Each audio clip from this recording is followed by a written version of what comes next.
आपके जिले के जो कलेक्टर महोदय हैं, उन्हें निर्देश है कि जो खास है उनकी जिंदगी पहले बचाई जाए। बाकी आम आदमी का क्या, वो तो मरने के लिए है।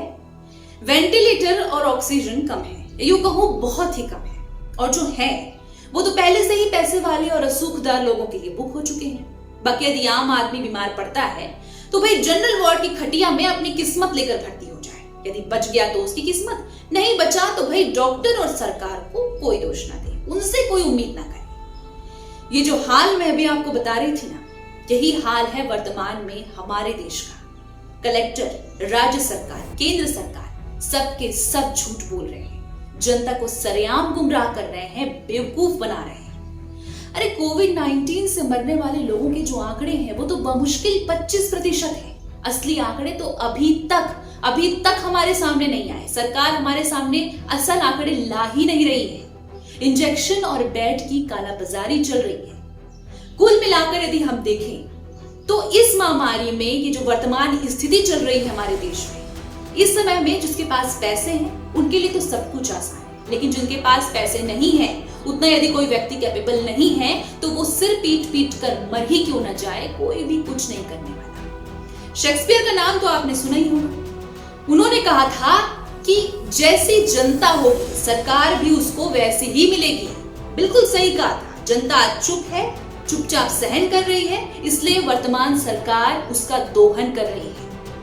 आज की स्थिति में किसकी मां मरी, किसका पिता मरा, किसका भाई बहन, किसी को कोई फर्क नहीं पड़ता।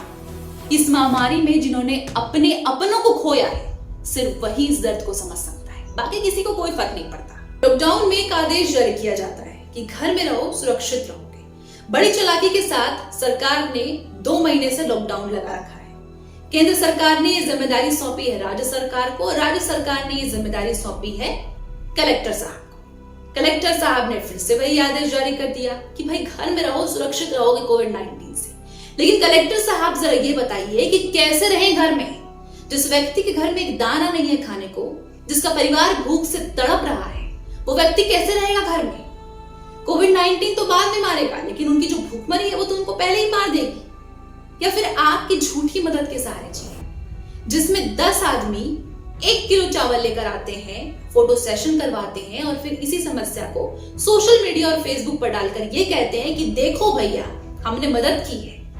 पिछले 5 साल से बेरोजगारी पूरे देश भर में छाई हुई है। आपने रोजगार तो दिया नहीं और अब कहते हैं आपकी घर में रहो। कैसे रहेगा वो व्यक्ति घर में जिसके पास न नौकरी है, न खाने के लिए एक दाना है। पिछले 1 साल से आपकी नाकामी को जनता ढो रही है और आपके कारण जनता भुगत रही है।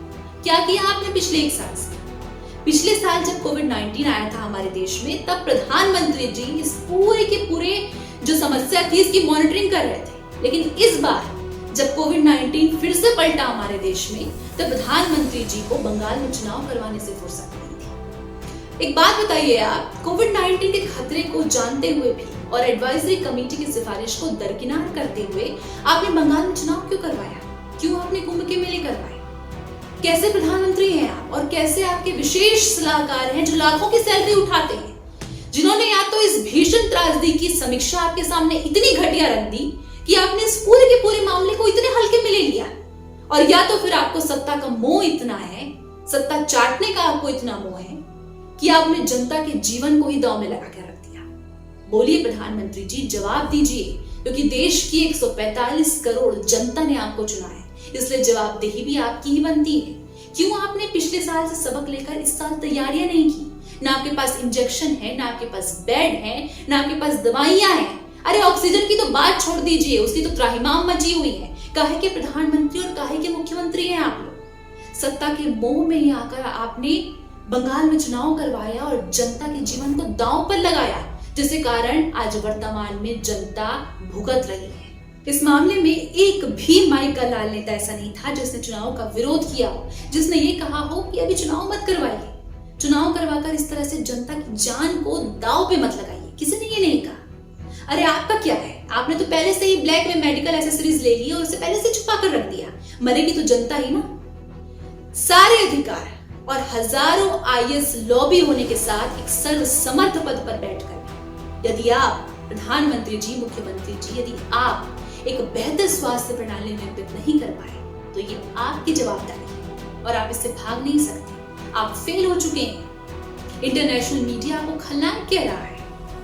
खैर, ये अलग बात है कि इस पूरे मामले में हम प्रधानमंत्री और केंद्र सरकार को ही दोष नहीं दे सकते, बल्कि इसमें हमारे देश की जो पूरी राज्य सरकारें हैं वो भी उतनी ही दोषी हैं। फिलहाल के लिए अगले एपिसोड में मैं आपसे चर्चा करूंगी कि हमारे देश की ये वैक्सीनेशन व्यवस्था क्या है, क्यों हमारे देश में वैक्सीनेशन को लेकर इतनी देरी हुई और किस तरह से ये व्यवस्था पूरी की पूरी ठप हो चुकी है हमारे देश में। इस बात में मैं आपसे अगले एपिसोड में चर्चा करूंगी। फिलहाल के लिए मुझे ये लगता है कि गांव की जो राम मंडली होती है उसका प्रशासन शायद हमारे देश की सरकार के शासन और प्रशासन से कमतर तो नहीं बल्कि बेहतर जरूर होता।